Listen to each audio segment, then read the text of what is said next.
Good morning, ladies and gentlemen, and welcome to the Stedman podcast. Hopefully, you are doing well as we are getting towards Christmas.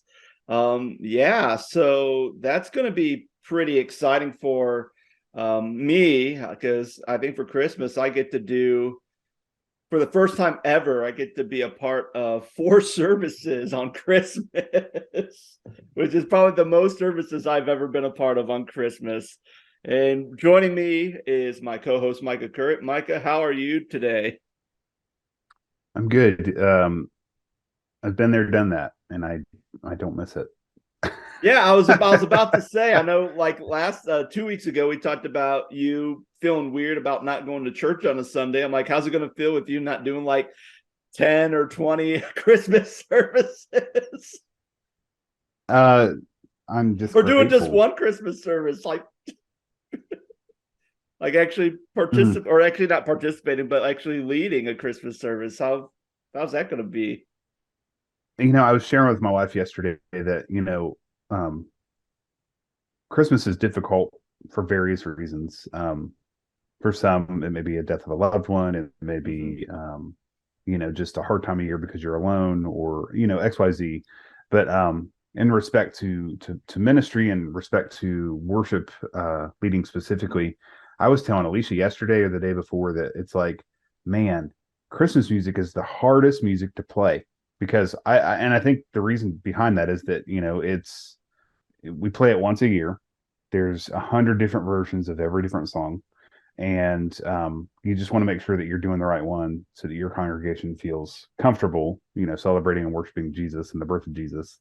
So it's a challenge. Like I was thinking about no, I wasn't thinking about it, but like I think I was watching Bethel's worship service from last Sunday, and they did full blown Christmas set for their morning worship service, and they sang "Oh Holy Night," and I mean it was beautiful. However, I looked at Alicia and we were sitting on the couch in the living room, and I was like, man, that's got to be the hardest song to sing. It's got to be the hardest song to lead. It's so beautiful and so powerful, but it's like the slow 6/8, one, Mm-hmm. two, three, 4, 5, 6, 1, 2, and you don't want to rush it and you don't want to drag it, and it's so difficult to lead, to play. It's one of my favorite Christmas songs, but yeah, so kind of on a side tangent, but like it's Yeah. Christmas music, man, it's hard. Yeah. And even with Oh Holy Night, I believe like the vocal range is very large too, because you go Yeah. low to go high. And I think, when I was pastoring a small church, I think one time we played it one time, or actually we didn't play it. I played it on my bass with a track and tried to lead singing in that. And I'm like, oh my gosh, I'm never doing that again because I can't. My vocal range is very limited, and I don't like singing or leading people in singing. So when I'm forced to, it's kind of like, and then I have to do that. It's like, no, I don't like it. So anyway, yeah. So speaking of Christmas, since we're going to be talking about kind of church services and Christmas services and all that entails. Do you have any for our story gone wild segment? Do you have any like strange or weird Christmas stories from like whenever, Whenever. Um, whenever, when you were a kid, when you're an adult, everywhere in between? well, for our audience, um, I was you let me know this about 5 minutes ago that we were going to do a Yeah, Christmas 5 minutes ago. Hey, story. we're gonna do a Uh, Christmas stories gone wild. I'm gonna throw a curveball. yes. So years ago, I was working at a church as the worship leader, and it was kind of it was part time, but like I was just hired to do their social media and their website, and was just doing worship on Sunday mornings, and so I really didn't have a lot of you know day to day operations. I didn't hold office hours because I worked another job and was elsewhere most of the time, and I had came in. I had come in on a Sunday morning and was getting ready to run my rehearsal, and in walks the preacher's wife with a bunch of kiddos, and I was like, "What's going on?" Like we were getting ready to. We just prayed. We just shared a devotion. I was getting ready to run rehearsal, and she's like, "Oh, we're doing a Christmas musical today." What? And in those moments you just have to remain super calm, because like you got volunteers in front of you, you got lay people walking in, maybe visitors, and it's like, um okay.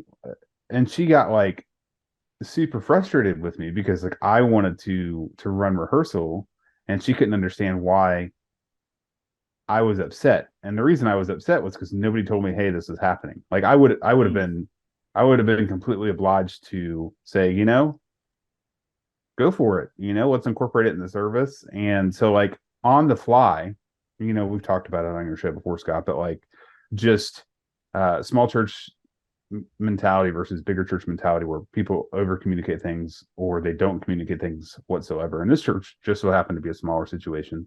And the pastor and his wife did everything except for, lead worship. And so when they wanted to do something different or throw a curveball into worship, they never communicated the fact that, hey, we're gonna do this today. And it's like, um, you don't see that there's a problem here. Like it, and it what like, long story short, it was frustrating, but at the same time, it was, um, we just we just went with it, right?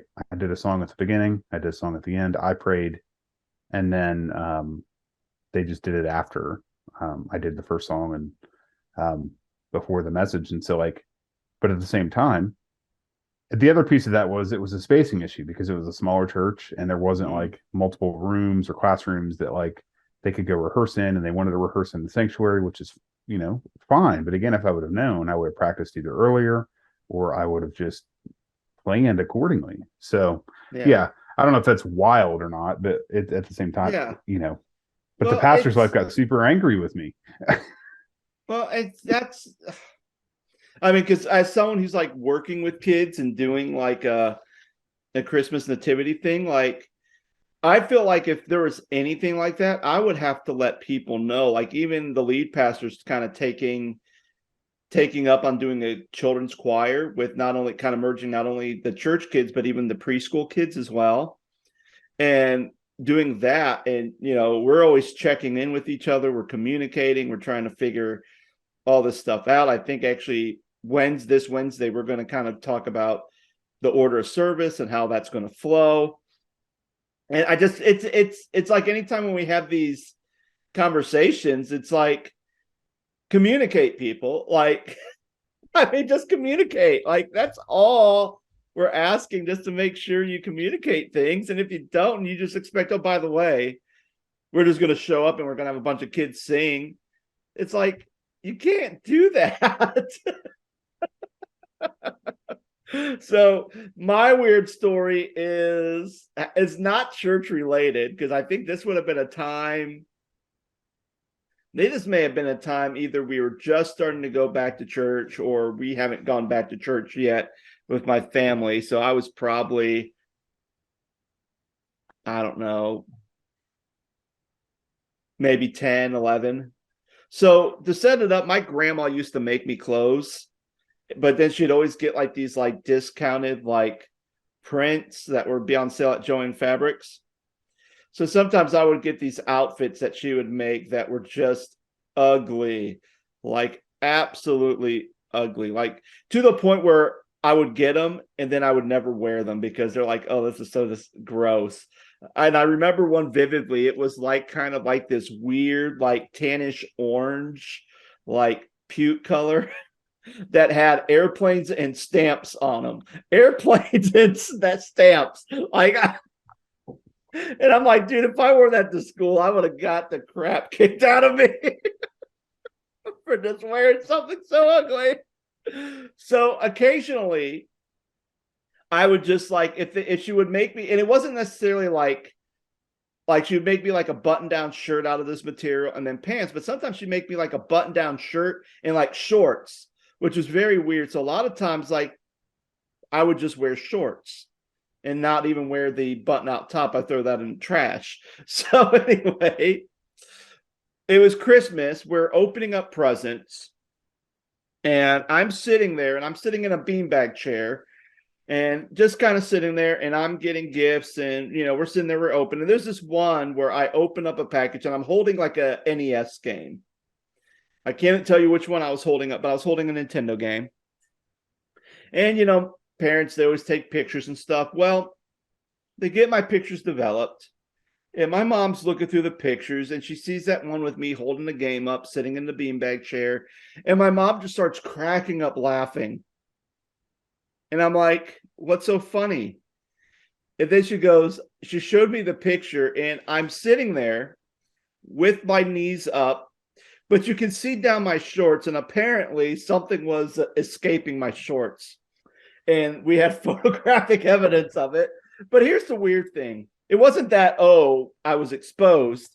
It was, hey, we're going to hide this photo. So whenever you have a girlfriend, we're going to show her this photo. And I'm thinking, what? Like, that's the weirdest thing. So as a kid, I'm like, no. So I'm trying to take this picture. My mom's like stiff arming me so she can hide the photo. Now, years later, I'm in college, and I'm going around, and I'm looking through photo books, and I find that photo. So you know what I do? I take it and I throw it away. So it's like the weirdest story I could think of my Christmas memories. Like, it wasn't just that the photo was taken. It was that they made a big deal of trying to hide this photo from me because they wanted to show like a girlfriend that I would occasionally have, if at all. So they could show that picture. Like, why would you do that? Like, my parents, if you're listening to this, parents, why? Why'd you think that was a good idea? Because it's not. Like, I don't think I'd ever do that to my kids. Like, like I'll embarrass them, yes. Finally, not a flattering picture, and just say, hey, I'm going to hold on to this. And when I see your boyfriend or girlfriend, I'm like, hey, here's my daughter with a bunch of food in her mouth from when we went to a barbecue place when she was 8 years old. Like, that doesn't make sense. But families are weird sometimes. So that's my weird story, Mike. Probably no comment. I mean, I'm not surprised. Knowing you. Knowing me. Hey, I just sat and you there. had a video game in your hand. What a surprise. Yeah, video. Yeah, there's nothing surprising about that. Video game in the hand, wearing ugly shorts, having something slip out. That's the usual in the Scott Stedman household. All right. Anyway, so today we're going to talk about Christmas, and one of the big things that I've been seeing kind of trending through the different social media platforms has been really two things. One has been seeing mega churches put on these elaborate Christmas presentations, like Flying Drummer Boys to I think I saw one where they did a church out in Oklahoma did like a Christmas program on the Grinch, and the Grinch was doing like the Michael Jackson Thriller dance, just bonkers stuff. But then the other main thing, and this is kind of where our topic is, really focusing on Christmas and should churches cancel having service on Christmas Eve or on Christmas Day, especially when that day falls on a Sunday, whether it's a Christmas Eve falls on a Sunday or Christmas Day falls on a Sunday. Usually staff people kind of have to debate, do we have service as usual, or do we cancel a service or downgrade a service because it does fall, Sunday does fall on a actual holiday, or the holiday happens to fall on a Sunday. So Micah, what has your been experience? Have you ever been to a church where they flat out canceled a church service because it fell on a Sunday? I don't think that they've canceled because it's been a Sunday yet, at least in my experience, because it would have been prior to COVID. I think would have been right the last time we had a Sunday, like, because this year Christmas falls on a Sunday, New Year's falls on a Sunday, and so that hasn't happened since COVID. But I think, and Alicia and I were talking about this yesterday, that like since COVID, people are more accustomed to watching church online, and I'm a big fan of, if you have the means and the resources and can produce the content to do that, then why not? Um, several friends of mine who are pastors and leaders in churches all over the country are doing various things because church does fall on Sunday this year. When I was a little boy, my dad's a pastor, and um, we I remember doing Christmas Eve service on Saturday, Christmas morning. We did Sunday morning service. I think we did it earlier than what we normally did service. So if it was like at 10:30, we did 9, or we did 8 or 8:30 or something like that. And then because our family was a bit further away, um, that helped us get in the car after Christmas and then just, go see our families. And so that's kind of how we did things back then. But yeah, I know a friend of mine, he and his wife are on staff at the church, and they're doing they're doing Christmas Eve in person, 2 Christmas Eve services in person, and then they're doing 2 services online Sunday morning this year, just as an example. I know another friend of mine's church, he's out in Oklahoma City, and no, it's not Jordan, but our friend Jordan Halstead, but they go all out. But like, in reference or respect to the conversation you and I were having about the big productions and Drummer Boy and Grinch and stuff like that, they literally just do your standard Christmas Eve service or your standard Christmas service, where it's not, I mean, they'll have communion, they'll have candlelight, they'll have worship, they'll have teaching, but it's not that full blown, I don't know, I think extravaganza is a good word. They just they do just that standard service. They don't go all out with they have a really nice setup as far as production and lighting and video and stuff like that, so they can pull that off. And I just pulled their Christmas schedule up as we were talking, but like, it looks like they don't have anything listed for Sunday per se, but what they're going to do at their main campus is they have 1, 2, 3, 4, 5, 6, 7, 8, 9, 10, 11, 12 Christmas Eve services. So they're going to do 4 on Friday, and they'll do 9 on Saturday. So, but they have different venues within their buildings. But again, it's going to be like, okay, let's stand together, let's worship, let's do communion, let's do teaching, let's do candlelight, let's sing Silent Night, let's go home, kind of thing. One of the churches I used to work at, they did a huge production called Illuminate, and it was like this big like Trans-Siberian Orchestra thing, and they did it like 4 nights in a row, and they had like, I don't know, 4,000 people come to this thing. And it's every year. It was crazy. It was a big production for them. And so I don't know if that answers your question, but it's kind of like all over the place. But in respect to the conversation about having church on Sunday morning, I'm seeing all different kinds of solutions, or what, like, I know some people will have church no matter what. They're not gonna not have church, right? They're kind of the older, the old guard as far as the old generation, and they're like, oh, we're having church, it's on a Sunday, so maybe 5 people will show up, but it's but we have the technology now, so if you want to do church online, you're gonna have church online. You're gonna have the ability to watch it and pre-record it and do all those things. Yeah, and it's one of those things where, when you look at church staff and if they're going to cancel, or if they're going to, and I feel like that's always been like a newer phenomenon. Like, I can remember as a kid, we always went to Christmas Eve service, especially when my family started going back to church when I was like 5th grade, 6th grade. It was like, that was always a given. It didn't matter what day it fell on. You always did church, even if it's like this year where it's like, okay, Christmas Day falls on a Sunday, Christmas Eve falls on a Saturday. Like, everything went as normal. There was no cancellation. Only time there would have been a cancellation is if there was a big blizzard and it's like, sorry, we're closing everything down due to safety concerns of snow. Now it seems like I can even think about maybe 5 years ago. I can't remember. There was a time where it kind of did one of those things where it seemed like Christmas Eve and Christmas Day kind of fell like right on a Sunday.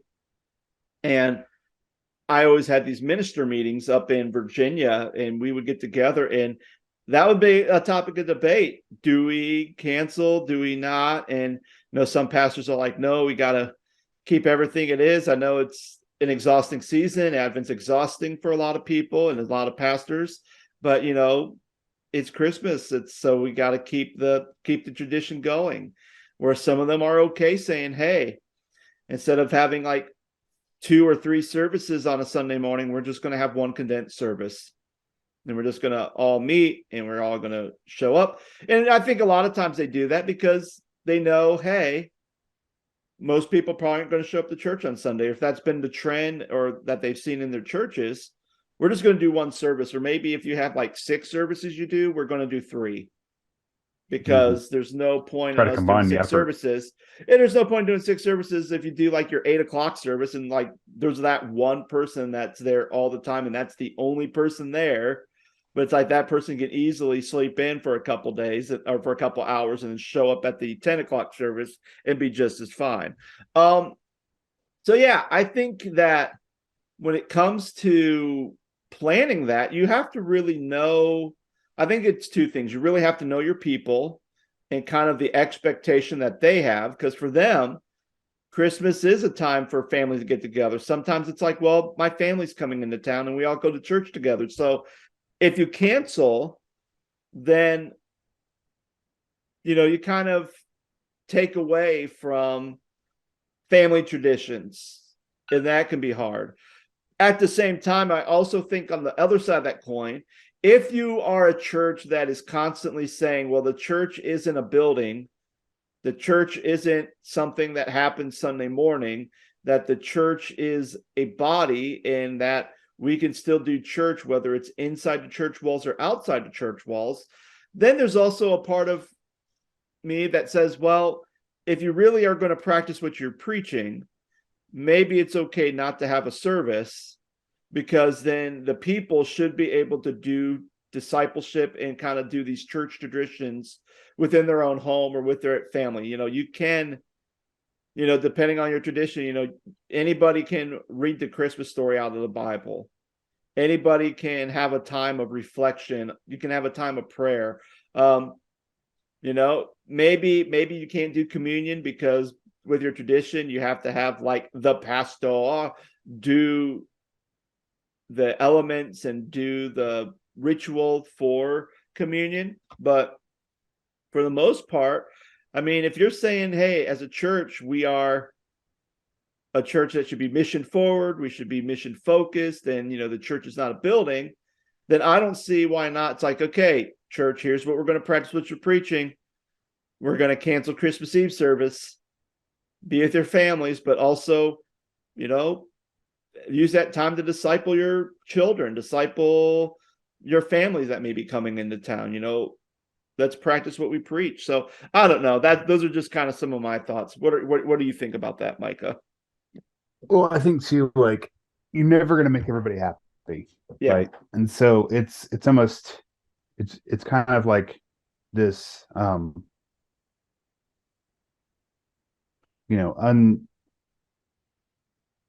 don't trying to use the words wisely, but like it's not you know some people live for going to church because that's all they have, Yeah. right? But like Scott, you're young, you have a family, you have kids, and it's hard for pastors to and leaders to go be with their families, especially on the holidays, let alone any other weekend of the year where you're just expected to be at church every. I mean, and granted, you get vacation days and things like that, but like Christmas is a special time of year, so it's we've shared this word before, but balance is a super important thing. But like if you can convince your folks like, hey, we're going to go out for Christmas Eve and we're not going to have Christmas Day services, then that should be okay. Because why would you do the same thing, 2 days in a row. Hmm. If in fact that's excuse me, if in fact that's what you were going to do as far as the outline of your service. However, we have a generation of people who are just, glued to these things. And, for those who can't see us, I just waved my phone in the air. We have a generation that are glued to their phones. And so it's like, you know, I can watch it on my phone. I can watch it on my TV at home. I can watch it on my iPad. I can watch it Hmm. anywhere. Crossroads Church in Cincy calls it Crossroads Anywhere because it's literally you can watch church anywhere you go. Yeah. Um, we also have the ability and the technology to pre-record things, right? And Facebook and YouTube and other platforms on social media you can pre-record and schedule, your live streams so that services are just automated. And so, um, does that take a little bit of work? Yes. You have to be in front of a camera. You have to have somebody that knows how to edit and produce and, put together that content. And you want to make sure that it looks good and it doesn't look super cheesy.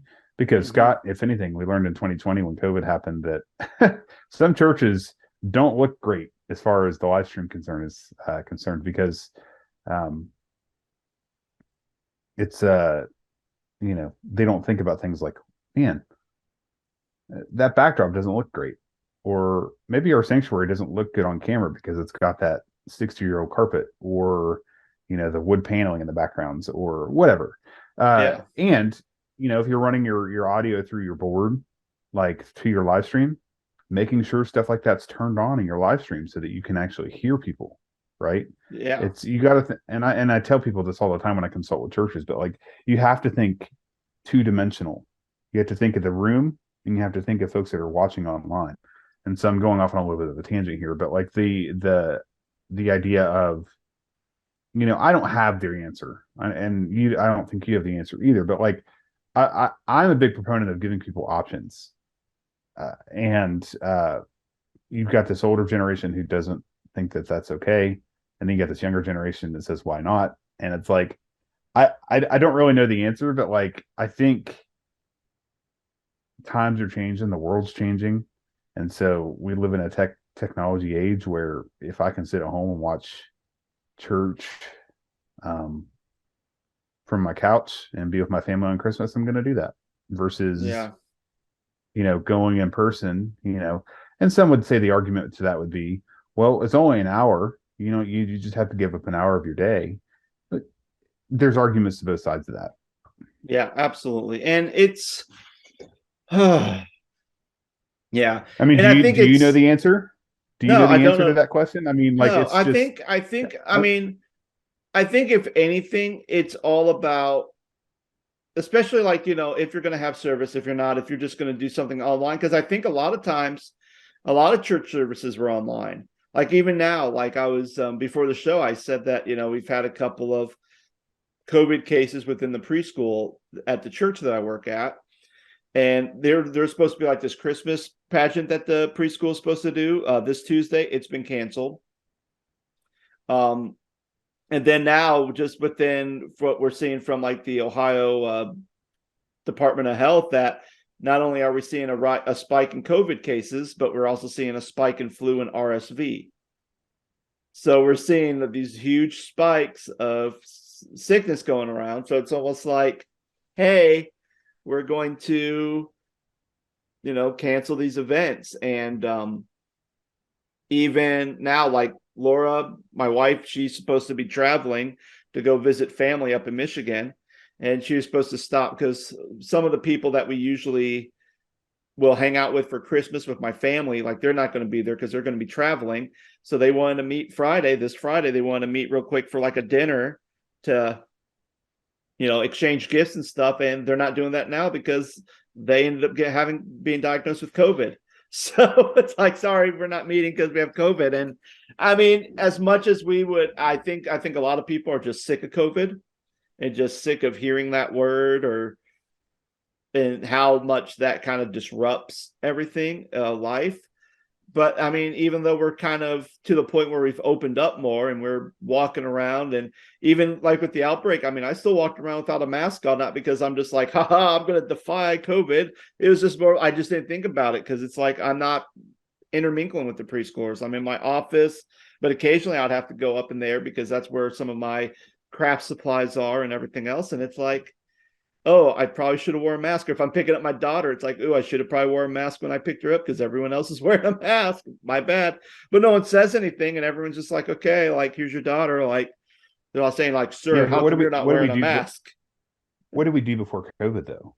Like to your point Yeah. of not wearing a mask, Mhm. people took their chances and got sick.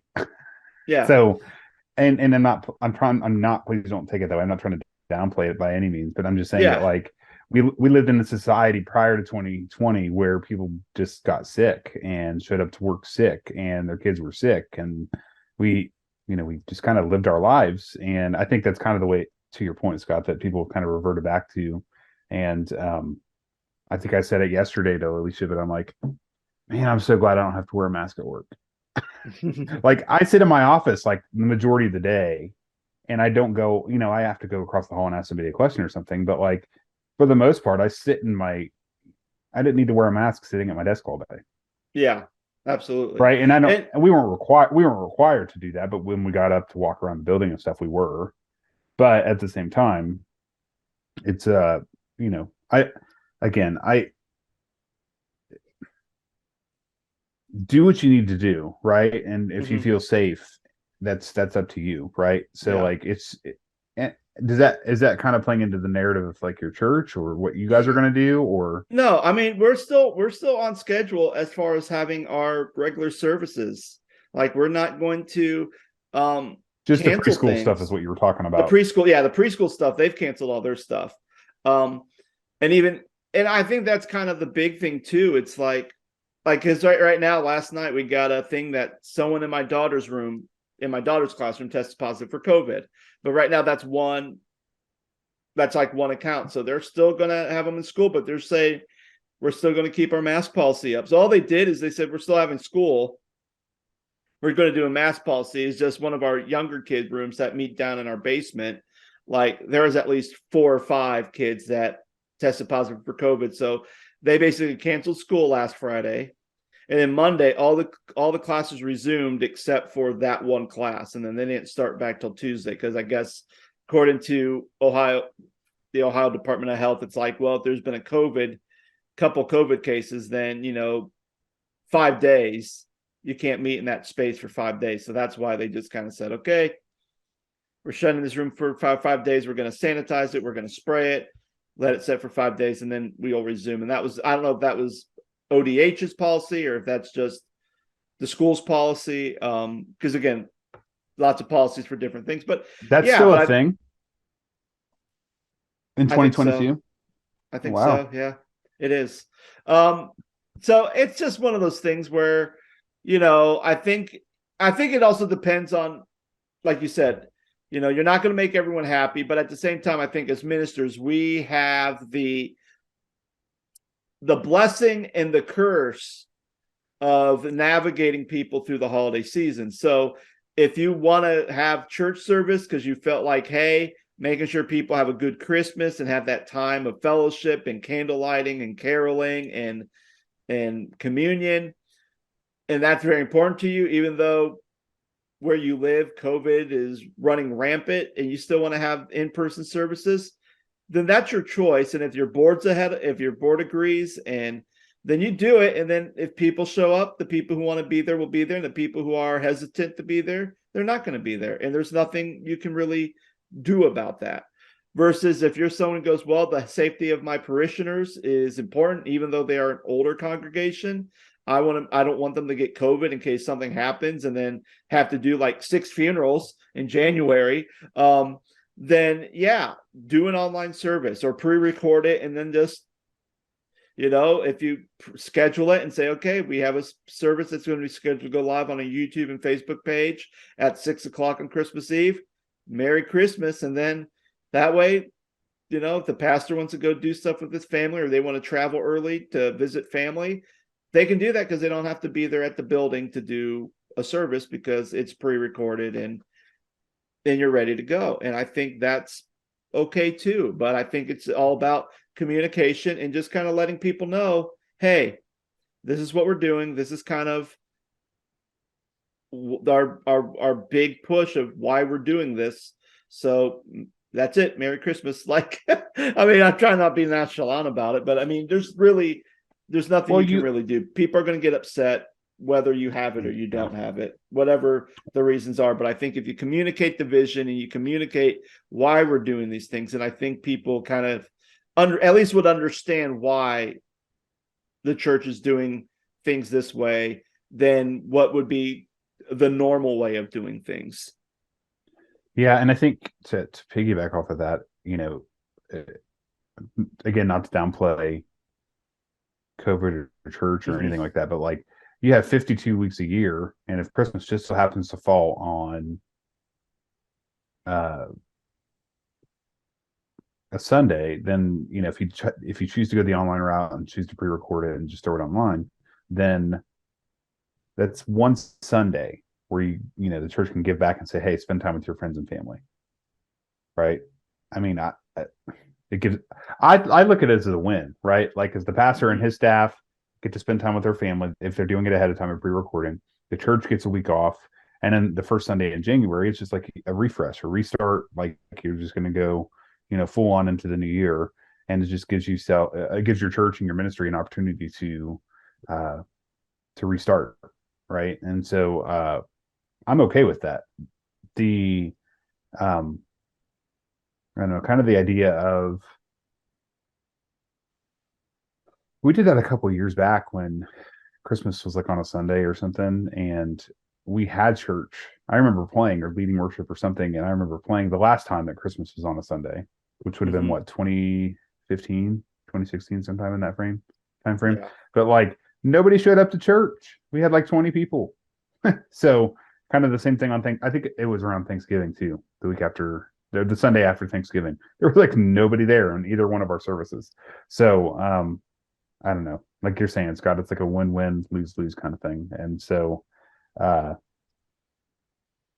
yeah, just as I agree with you wholeheartedly, as long as that communication is expressed and people knows what's going on, I think you're good. I still think people will show up to church even if the doors are shut and the doors are locked. People are like, I showed up for church last week.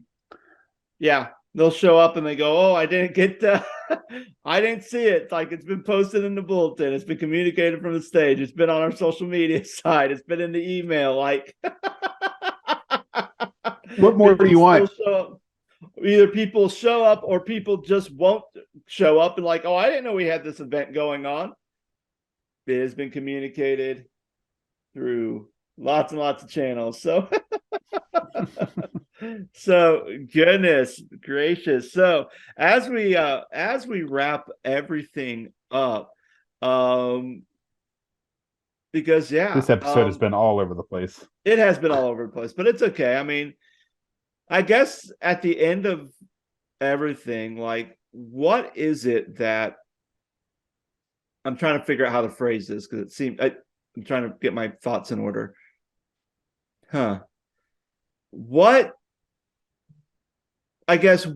is one of the things that you think would make Christmas special at a Christmas service? Like, what's one thing that I think people really need to focus on to really make a Christmas Eve or a Christmas Day service really resonate with people, whether that's online or whether that's in person?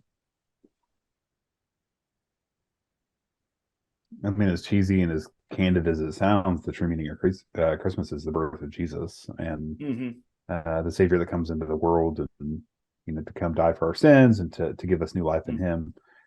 It's important to get that message across, even if nothing else happens during that hour. I was watching a couple of weeks ago, Bethel Church today. It's called like the Christmas tree service or the Christmas lighting service, where they kind of like presented their platform and their design.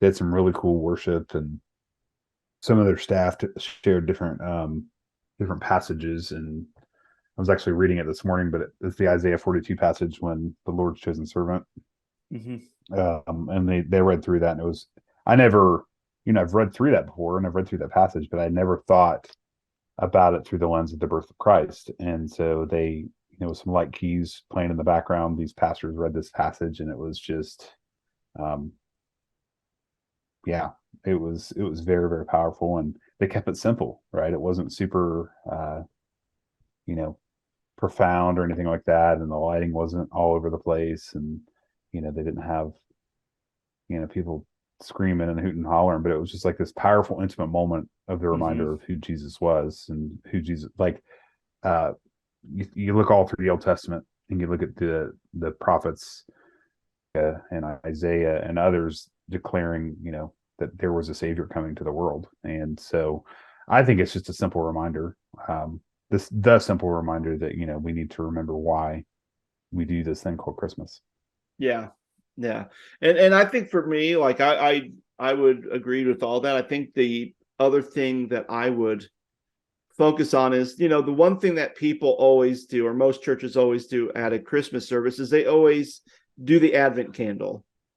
And I Mm, think, do we really understand why we're lighting these candles and why we're doing Advent and why we're leading up to Christmas Eve service? Because if your whole strive is to be at a Christmas Eve service and you kind of neglect or don't even pay attention to everything leading up to that, then I think you kind of miss the whole elements. Because if you think about all the Advent candles, hope, peace, love, and I always forget the other one, joy.